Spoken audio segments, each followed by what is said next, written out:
You see, when you come here, there are things you should expect to happen to you. You should expect to be taken to realms that cannot be contained by human reasoning, by finite reasoning. You should be taken, expect to be taken to places that are far, that are out of reach of the comprehension of your physical senses. You should be able to find yourself in a place where reason cannot stand. Glory to God. You see, Ezekiel the prophet once saw a vision of the stream of the river that was streaming, the river of God's Spirit. And he said, when he stepped into it first, from the beginning, the water was at ankle deep. And then when he progressed, it went to knee deep. And then when he moved forward, it went until the waist. And then it says, when he progressed, he got to a place where he could no longer walk in, but only swim. Glory to God. He was overtaken by that realm, by the realm of God. You see, in the beginning, at that beginning point, which so many people stop at, is they hear the revelation of God, they feel it, but then you see, they assent to it. They can tell that it is true, but it has not affected them. It has not yet affected them any further than that. They hear it. They know that what I am saying is true, but it has not taken them. They have not taken on with it or gone further with it. And so, it is just, it merely affects their lives. Then they move on and they begin to see little effects, small effects of the revelation of God in their lives. But you see, when you're carried on further, you will get to the place where the revelation of God, the word of God, is now your realm. You're not struggling to hold on to it, to believe it, but everything that you see is in the word of God. Everything that surrounds you, everything. You know no other world but the realm of God. Glory to God.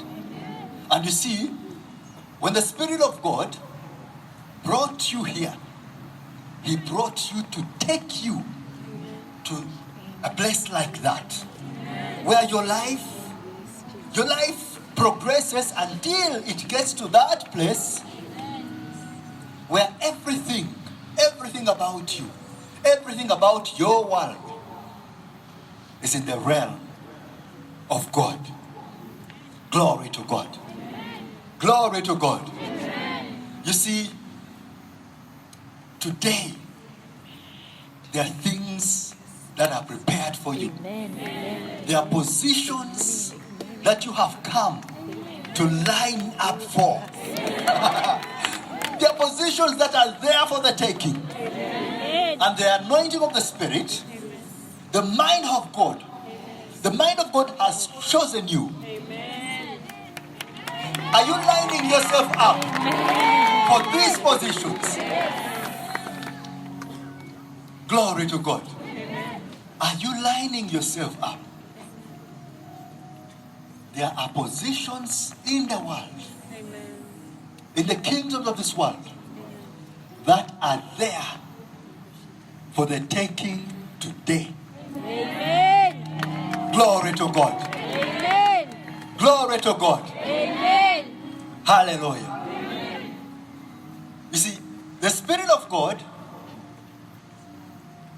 has introduced a revelation to us for this time and for this season. And when that revelation comes with the prophetic anointing, you should start to be urgent about everything the Spirit of God is saying.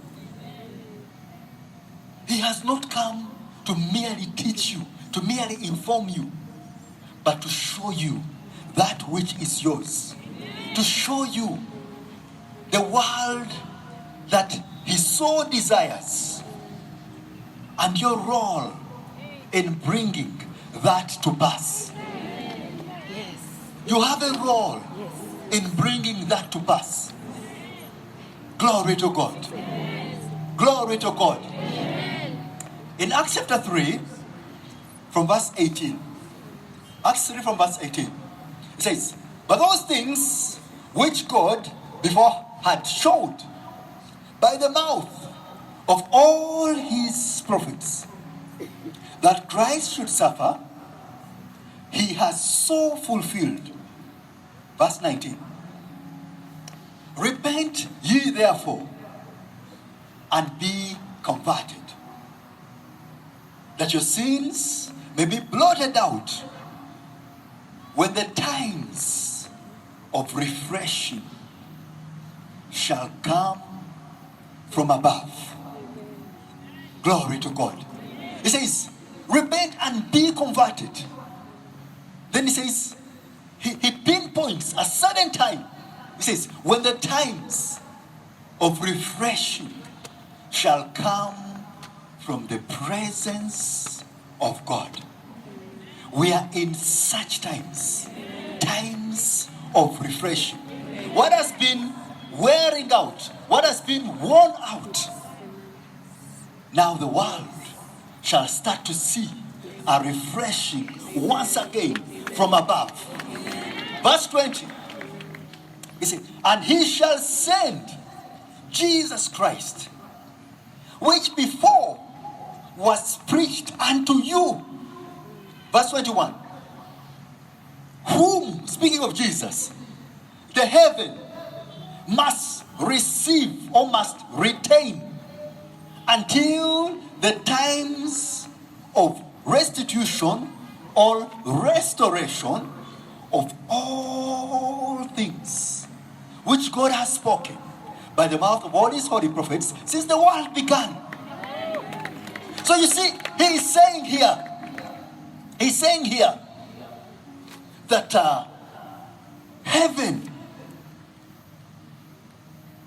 decides to retain the Lord and not have Him come until all things have been restored back.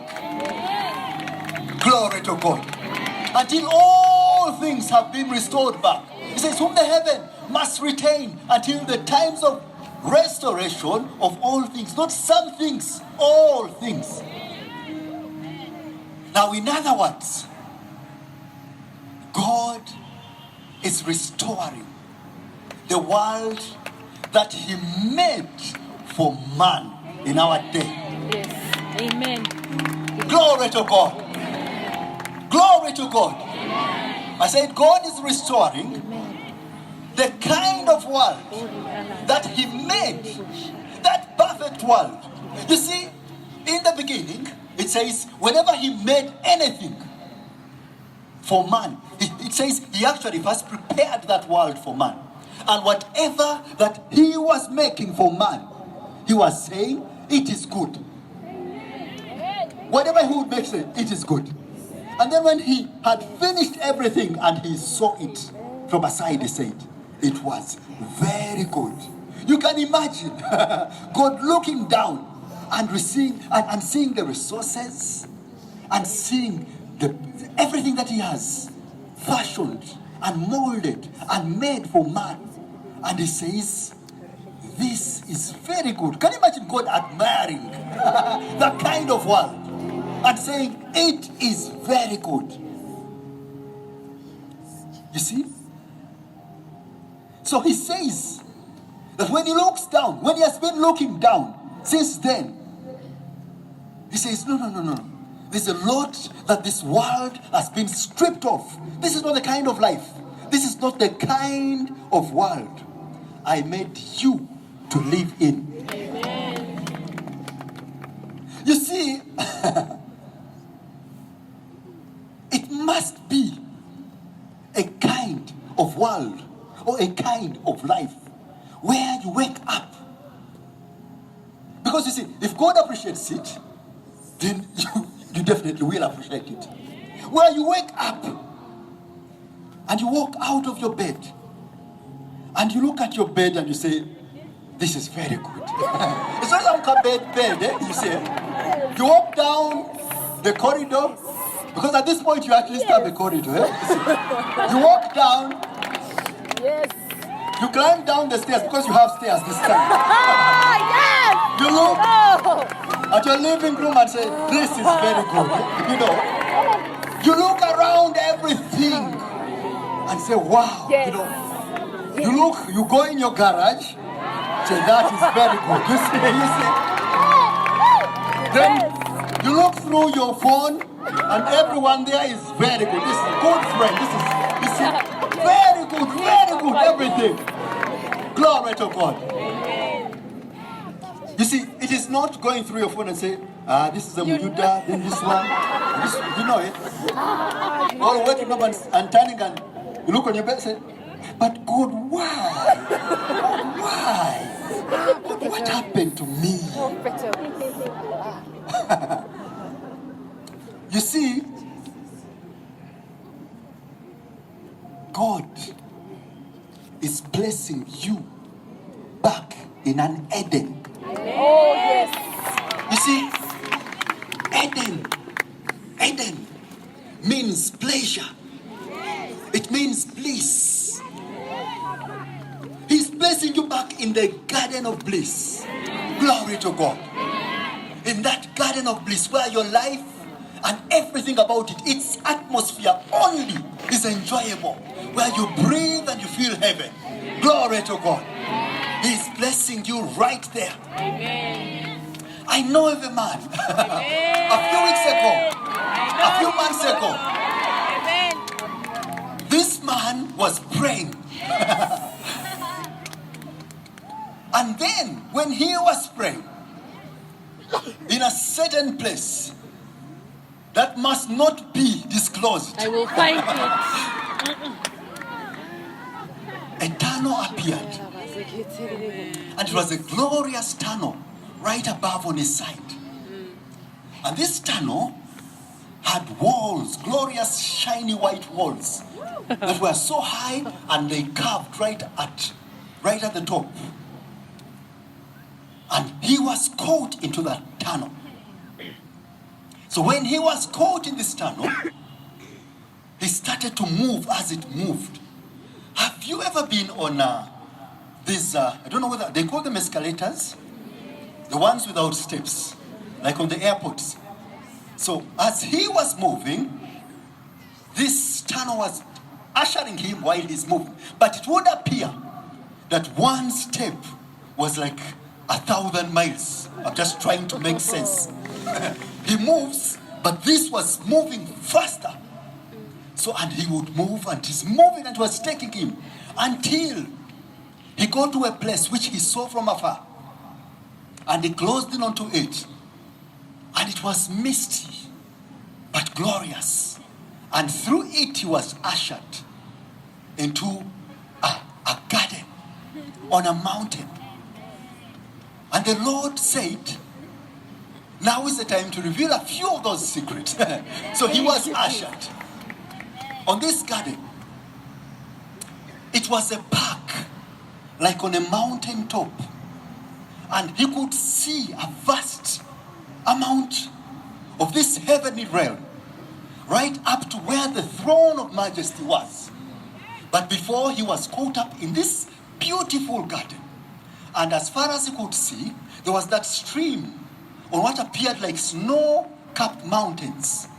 A beautiful stream flowing right from the throne.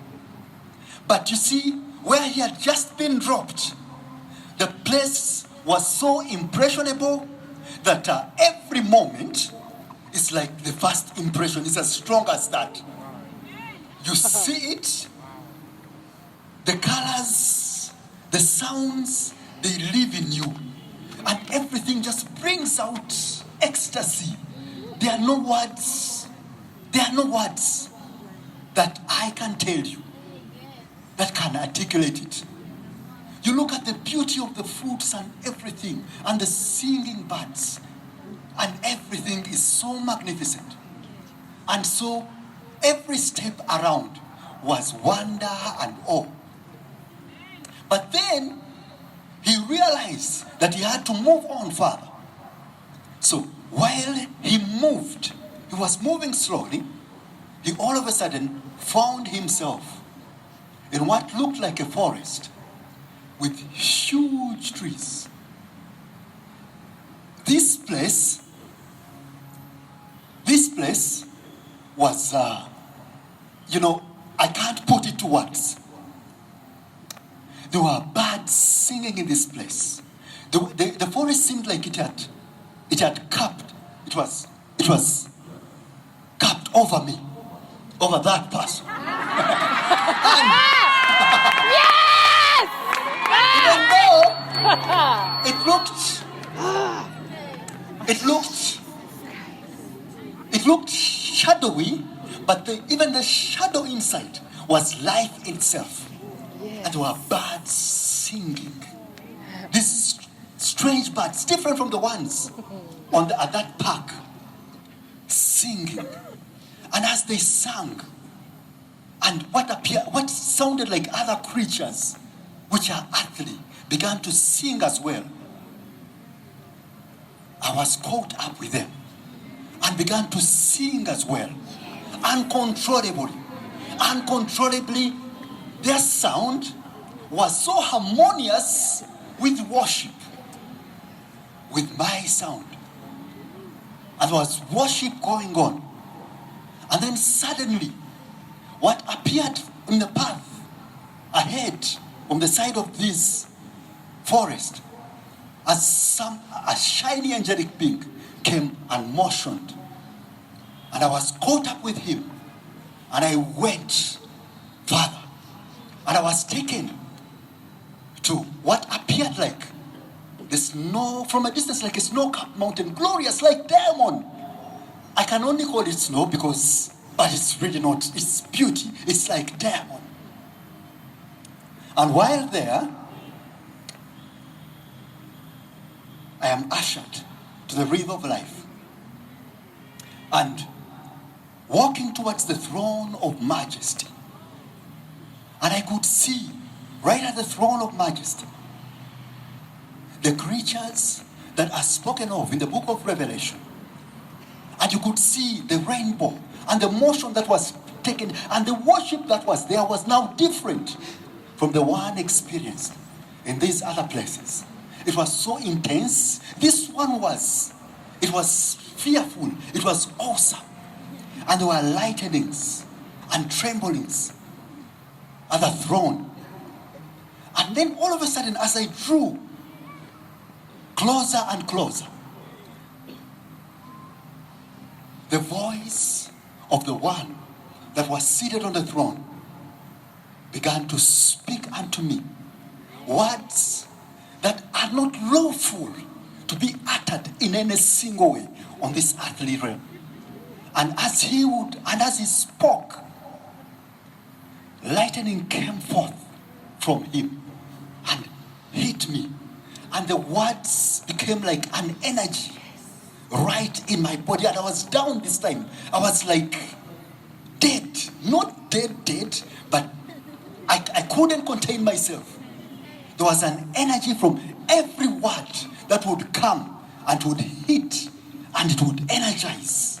It would hit and the energy of it would energize me until he walked down from the throne as a man and he laid his hand on me. And I was back. And the Spirit of God, when I came, the Spirit of God revealed to me a secret the secret for this time that we live in. And he says, it is a time when the realm of the Father shall be experienced by my children. It is a time when the kingdoms of this world shall begin to see the magnificence of his glory through those that I have called and I have chosen. And he began to work in me to get you to be serious, to be seriously prepared with these times.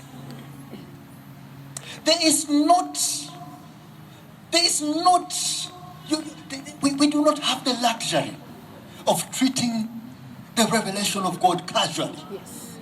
The time has come Yes. to walk in his very presence, to live in his very presence. And he has called you for such and not for anything less. Let me tell you this. Any one of you who is in this place, you are not here by accident. You're not Thank you, here by Jesus. accident. Yes. There are things that have been prepared for you. Yes.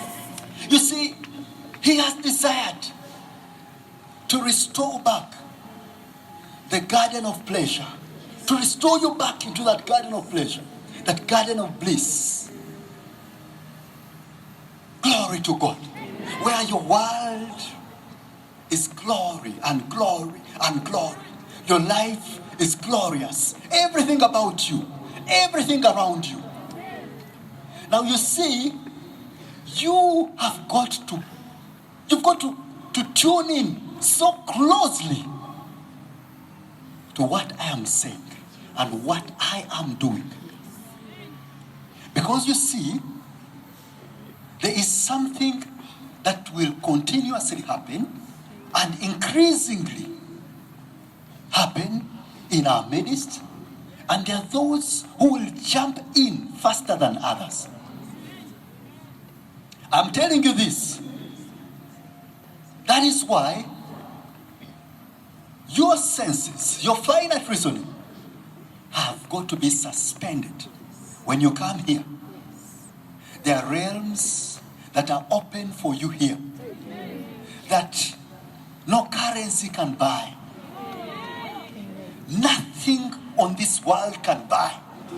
You know, men fight to access presidential houses or this, including some who should be spiritual people. What I'm telling you here, it is something that will completely quash every glory that is earthly. It will introduce you to the true value of glory. I know what I am talking to you about. Amen. And it so happens that there are only a quarter of you who are trying to catch on with what I'm telling you. You see, he says, until the time of the restoration of all things. So until you are living in a world, you're living in a life where God looks back and sees and says that her life, his life is very good. It is not yet restored. And you see, one of those last things which the Lord said that has actually just started to be restored in its true essence is dominion. You see, he created man and he said, let them have dominion. In the world that God made before it was tampered with, you had complete dominion, perfect dominion. So you see that this is the last of the last things that is being restored.